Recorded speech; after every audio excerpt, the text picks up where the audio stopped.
Hello, so I am going to demonstrate today how I make my mask. I've had several requests from many different places on the way that this mask is constructed.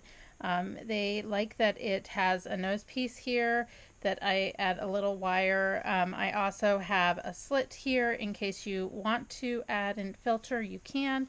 And it actually, because of the pleating, sits away from the face, and so it's not quite as stifling as some of the others. So today I'm going to demonstrate how we make this. So first thing we need to do is we need to cut our mask. For a regular size mask, I cut this 10 inches by 15 inches. And I've made a pattern here, but you certainly don't need to make a pattern. You could just use a ruler and measure it out. And the first thing I'm going to do is I'm going to lay this on here. Of course, I'm going to try to keep it on straight of grain or cross grain. It doesn't really matter which. And we are going to draw out this pattern. So I am just going to draw here.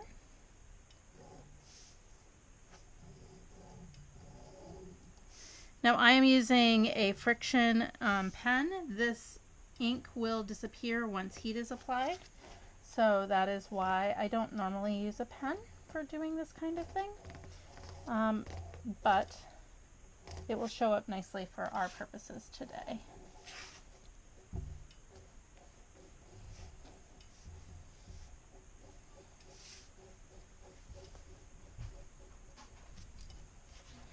So here it is all sketched out.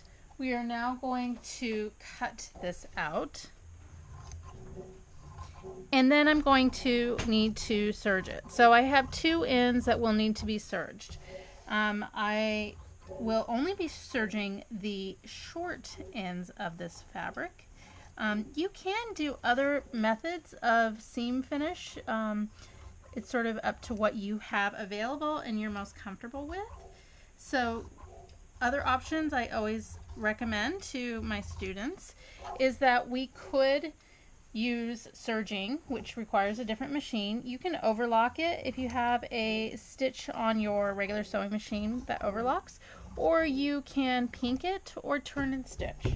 So once you have your fabric cut out, like I do here, then I'm going to serge it.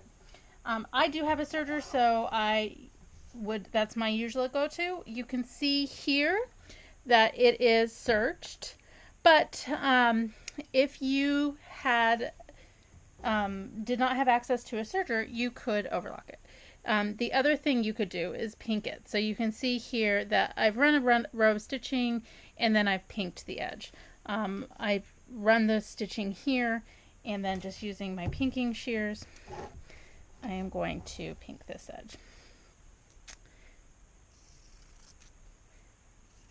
Pinking is probably the oldest form of preserving a seam edge so that it doesn't ravel when you wash it. The other way would to just be hand overcast the edge. Either one of those methods would work, but it is just to help prevent it while you wash it from raveling on you. We do not need to do these long edges, and the reason for that is that they are completely encased here and the elastic runs through them. I find actually when I've put the serging on those ends that it causes interference with the elastic, so it's better to just leave that as a raw edge as those will be completely finished. Then the next step we're going to do is we have to fold this in half, right sides together. Whatever side is going to be your outside of your material needs to be on the inside, and then we are going to mark this. Now you can see here on my original pattern that I have marked 2 notches here. It's 2.5 inches in from each edge so that I have a 5-inch opening in the center front. I usually just lay this down on here, and then with my marking utensil I am going to mark that, and then I am going to put a pin holding those together, and then we are going to stitch. Now the point of this is to create that opening for your filter insertion. So you want to make sure that you're stitching from here to here and here to here, leaving this open. If you are not interested in having that seam in there and having an opening, you could just sew this completely shut. My daughter prefers hers that way, and that is fine. So you can see here that I went ahead and I did stitch this one. So I have it stitched from the very end. It's back stitched to my notch, which is also back stitched, and then I have an opening, and then I've done it again on this end. So you can see there is a nice opening here, but those ends are seamed. So the next step that I would do here is just to make things a little bit easier. I need to mark where this center line is. I could mark this with a pen, and then that way it's easily seen. A cheater method to do this would be that you could also just mark it by pressing it. And so I will also show you how I do that. So usually what I'll do is with my iron, go ahead and press this flat to those ends. So now I have a crease marking where that is. The next step is to press this open. So press these seams open using my handy dandy sleeve board.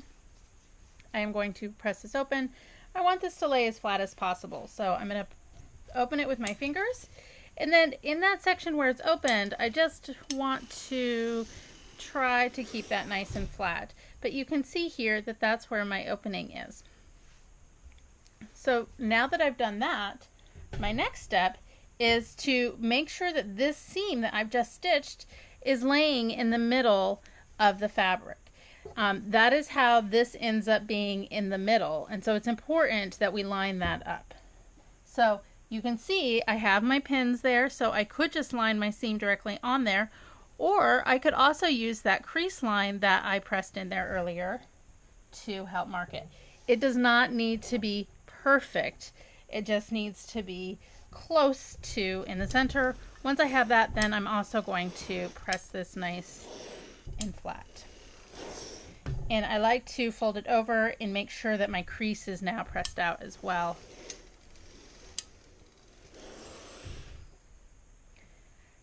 Now, once I have it to this point, I need to sew my corners. The way that we can do that is in a couple of different methods. One, you could measure over with a ruler 1 3/4 inches this way and 1 3/4 inches this way and draw a line. The other way that you could do it is like I have done here, which is I've created a template. My template is 6 3/4 inch wide here and 10 inches wide this direction. So 6 3/4 by 10 inches. And I basically have measured over 1 3/4 both directions, connected those. That leaves me with a 3 1/4 inch opening here. And these are at 45-degree angles. So if you have a quilter's ruler, you could also just draw a 45-degree line to do that. Once I have this template, it's easy to just use this to help draw my lines. So when I'm drawing my lines using my marker here,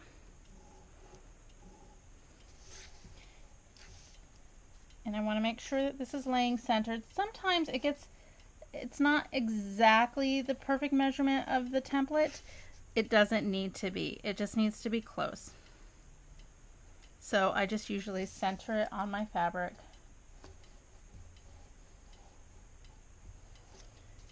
So you can see I have 1, 2, 3, and 4. My next step is to stitch these lines. I'm going to backstitch at the beginning and the end on all 4 of these, and it creates a trapezoidal kind of shape. So I'm going to stitch that and then I will be back. So now I've stitched this back together. So you can see that I have the 4 corners stitched. I backstitched at the beginning and the end, and they're stitched. The next step for this is to go ahead and trim off these corners. So usually I leave about a little bit more than 1/8 of an inch, but no more than 1/4 of an inch of seam allowance here. So I'm just trimming off these corners.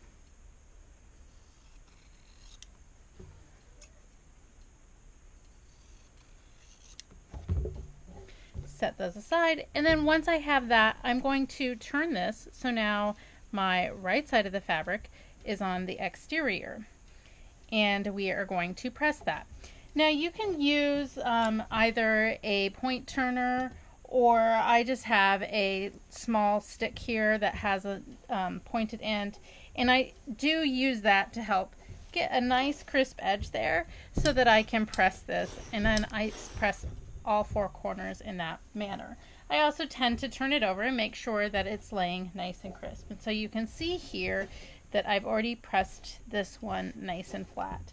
So the next step, once this is pressed really nice and crisply, is to add in the wire. Now you can use those chenille wires that have pipe cleaners. I have purchased these twist ties that are coated in plastic, and I find that these work the best, plus they're not too difficult to sew around. So using that, I am going to slide my twist tie right into the top. Now if you have a directional fabric, make sure that it's at the top of whatever the directional fabric is. So I then also try to make sure that it's centered. So I just fold this down. It doesn't need to be perfect, it just needs to be similar. So I've now pressed that down, and then I pin it in place. And my next step is to go ahead and top stitch this in so it's secured. So I'm going to stitch at about 1/4 of an inch across the top here, and then to help keep this fold crisp down here, I'm also going to stitch 1/4 of an inch. Alright, so now we have stitched. You can see I've stitched at the top here. My wire is encased. There's now a wire in there. On the bottom, I have also stitched it across the bottom. Just top stitching. Partially this is just to help keep the shape when it is folded. So now I'm ready to fold this up and create the cup shape that it makes, the bowl shape. So the first thing that I've discovered helps quite a bit is if I just go ahead and mark a 1-inch cross mark from each end. So using my ruler, I'm marking a 1-inch mark. Then this is where it gets a little tricky, is that I'm basically going to fold this over about where the cross mark, where it starts to angle about.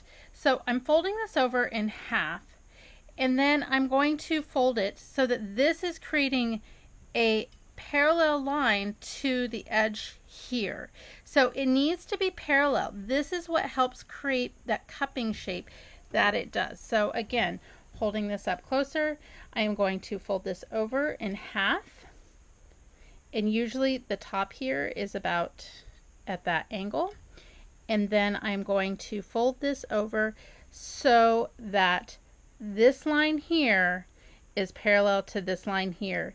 It's a 90-degree angle. It's almost making a little box there. Everything is very straight. And then using my pins, I'm going to pin that. And then I'm going to do the same on this side. Again, this should create a relatively straight line. The 1-inch mark there is just to help give you a guide as to where that folding should be taking place. I'm going to do the same thing on this end. And you can start to see that it's starting to make the shape of the mask. So I have that one, and my fourth one is right there.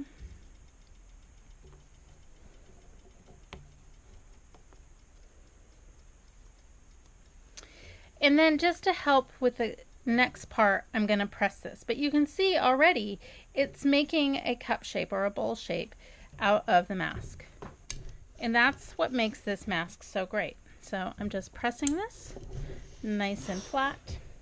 Now if for some reason your edge is not straight, sometimes just through sewing, like here you can see this edge has gotten a little bit longer, it's fine to just come in here and just trim that out. It makes it a little bit easier for when we go to fold it over. So the next step is to fold this over. So I fold it in half to where the line is created by the fold, and then I fold it over again. and then I'm going to pin that. It should measure somewhere around 3/8 of an inch to 1/2 an inch. And I try to make sure I'm keeping that nice and straight so that it's consistent. The elastic I'm using is about 1/4 inch wide, so I need to be able to have this fit a 1/4 inch piece of elastic through there. So again, the same thing. I'm going to fold this in half so it's matching up to where that line is, and then I'm folding it over again. This is why I didn't need to serge that long edge, because it's completely encased here and we don't have to worry about it fraying.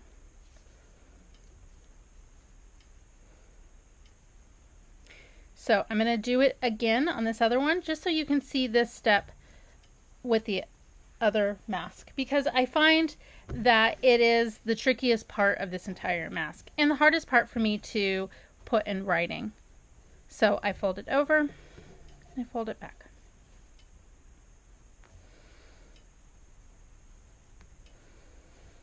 Fold it over, then I fold it back. It's this folding it back and keeping that at a parallel line that creates the three-dimensional shape of this mask. If you just folded it back flat like that, then it would be hard to catch this in here, and also then it would just lay flat like all those masks that are the pleated masks that are so popular. This makes it a three-dimensional mask.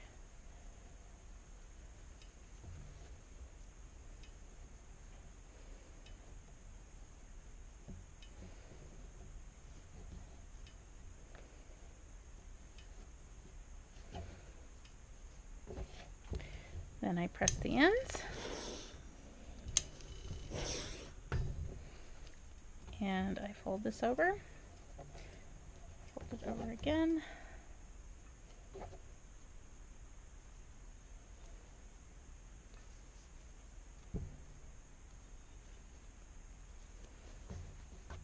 and then I fold this over again. I've made several of these masks now, and so the more you make it, the easier this process is. Even my children who have made several masks for themselves have mastered how to do this mask. So I have faith that anybody can do it. And so now you can see I have 2 masks that are ready to be stitched on the ends. So my next step is to edge stitch right along here, creating a tunnel down here that I'm going to thread my elastic through. So I will stitch those and be right back. Alright, so now I've stitched my ends, as you can see here. I do want to stress that it's important that you backstitch really securely at the beginning and the end, so that it is really secure. This is the one point on the mask that gets a lot of strain due to the elastic or ties pulling it through. So please just make sure that that's really backstitched nice and securely. Then the next step is to cut our elastic, because otherwise our mask is ready to be worn. So when I'm using elastic, I'm using 1/4 inch ribbed elastic, and I am going to cut an 11-inch strip. So this is 11 inches here, and I need 2 of those. Now the other thing that I need to do is, before I get too far, I'm going to mark this. So you can see on my ruler here, this is actually 11 inches from end to end, since this is supposed to go into a notebook. And it got a little short, the one, but it will still work. I just need 10 inches. So I'm going to mark a 10-inch mark here and here. So you can see that I've marked it at 10 inches. Now, if you need it to be longer, or as in the case for my daughter who needs it usually smaller, it's adjustable to whatever size you need. But essentially, we just need an overlap here because we're going to zigzag this closed so that it still has stretch to it, but it is secured. So when you go to thread these through, you can thread it through with a bodkin, which is the sort of latch hook type tool that goes through. I do not own a bodkin, so I do not have that. The good old-fashioned method that my mother always taught me, which is just to put a safety pin on the end, and you could use that to slide it through. The other option, and I just happen to have one of these, is I have a very long sort of embroidery type needle that has a very large eye, and so of course this makes things much easier. So I'm going to thread that through, and I'm going to do it on the other side as well. And then I just make sure that I'm not twisting my elastic, and I'm going to go to the machine and overlap those and then zigzag. I always recommend doing a zigzag just because it will allow this to still stretch and not break the threads. So if you look at this one, I've already done that. It's zigzagged. It's nice and secure. So now the last step I need to do is to pull it under, and the same thing here. And then generally I also like to go ahead and fold it in half, and that becomes the top of the nose at that point.